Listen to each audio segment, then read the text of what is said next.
नमस्कार, one India Hindi में आपका स्वागत है। बिहार विधानसभा चुनाव में वीआरएस लेकर राजनीति में आने वाले पूर्व डीजीपी और जेडीयू के नेता गुप्तेश्वर पांडे टिकट नहीं मिलने के बाद पहली बार मीडिया के सामने आए। मीडिया से बात करते हुए गुप्तेश्वर पांडे ने बिहार विधानसभा में बक्सर से टिकट नहीं मिलने पर लग रही अटकलों को खारिज कर दिया। उन्होंने कहा कि राजनीति में कभी कभी ऐसा होता है कि जैसा आप सोचते हैं वैसा नहीं होता। मैं पार्टी का सजग सिपाही हूं। साथ ही मुख्यमंत्री की तारीफ करते हुए कहा कि मैं ठगा नहीं गया हूं, क्योंकि बिहार के सीएम नीतीश कुमार किसी को ठगते नहीं हैं। पुलिस से नेता बने पांडे जी ने कहा कि पार्टी मुझे क्या जिम्मेदारी देती है वो पार्टी तय करेगी, लेकिन मुझे जैसी जिम्मेदारी मिलेगी मैं वैसा काम करूंगा।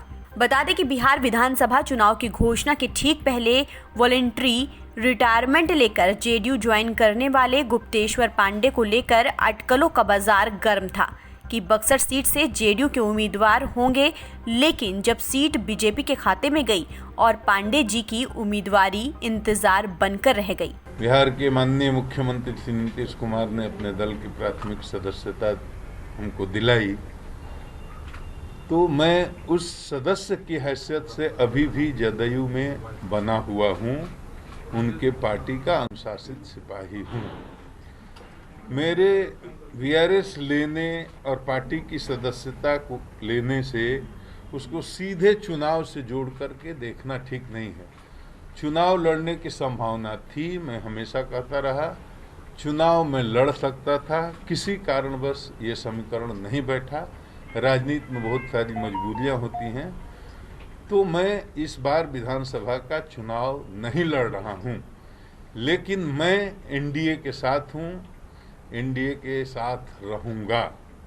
और जहां भी पार्टी एनडीए मतलब नीतीश जी का जहां भी आदेश होगा और भाजपा का, मैं दोनों दलों के लिए जहां जरूरत पड़ेगी वहां अपने प्रभाव का, अपने गुडविल का इस्तेमाल करूंगा।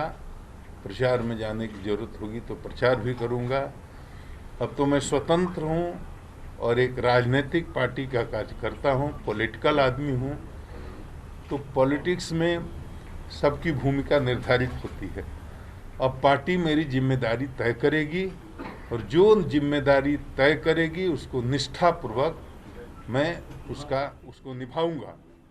जहाँ तक मेरे बारे में आपकी जिज्ञासा होगी, तो मेरे बारे में एनडीए के लोग सोचेंगे कि क्या करना है। मुझे अपने बारे में कुछ नहीं सोचना है और अपने बारे में कुछ नहीं। गुप्तेश्वर पांडे ने अभिनेता सुशांत केस पर कहा कि हमने बेहतर काम किया, लेकिन मुंबई पुलिस ने बिहार पुलिस के साथ क्या किया ये सबने देखा है। ये बात किसी से छुपी नहीं है कि बिहार पुलिस को बेइज्जत किया गया, जो आज तक किसी भी स्टेट की पुलिस के साथ ऐसा नहीं हुआ था। हमने अपने अधिकारी को मुंबई भेजा तो उसे भी ठप्पा लगा दिया गया और ज़बरदस्ती क्वारंटीन कर दिया गया। मुंबई पुलिस अगर कह देती कि यहाँ आना नहीं है फिर अलग से बात होती, लेकिन हमें भी मजबूरी में भेजना पड़ा।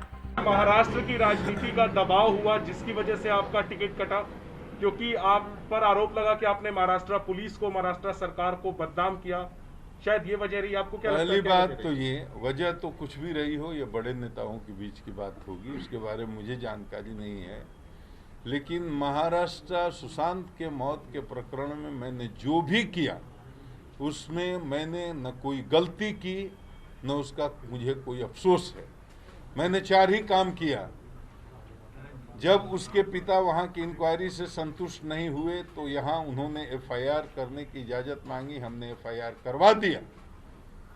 और एफआईआर होने के बाद कोई रास्ता नहीं बचता है, जो एफआईआर करता है उसको अनुसंधान करना पड़ता है, तो मैंने अपनी टीम भेज दी। उस टीम के साथ महाराष्ट्र पुलिस ने क्या किया उसको पूरी दुनिया ने देखा, किस तरह हमारे अधिकारियों को हुमिलिएट किया गया। महाराष्ट्र पुलिस को हमने बेइज्जत नहीं किया है। हम तो हमेशा से कहते रहे कि पूरे देश की पुलिस एक है और आपस में एकता और सॉलिडेरिटी दिखाना चाहिए, एक दूसरे का सम्मान करना चाहिए। हमारी बिहार की पुलिस को बदनाम किया और बेइज्जत किया महाराष्ट्र की पुलिस ने। 4 हमारे अधिकारी गए, उनको एकोमोडेशन की व्यवस्था नहीं करनी चाहिए थी क्या? अनुसंधान के लिए गए तो उनको वाहन की व्यवस्था नहीं करनी चाहिए थी क्या? उनके साथ बैठ करके इज्जत से बात नहीं करनी चाहिए थी क्या? अनुसंधान उन्होंने क्या किया है उसके बारे में शेयर नहीं करना चाहिए था क्या? उन्होंने कुछ नहीं किया और पूरी दुनिया ने देखा किस तरह से धक्का मार करके कैदी भान में बैठा करके उनको भगाया गया। फिलहाल इस खबर में इतना ही। देश और दुनिया की तमाम खबरों के लिए आप बने रहिए वन इंडिया हिंदी के साथ।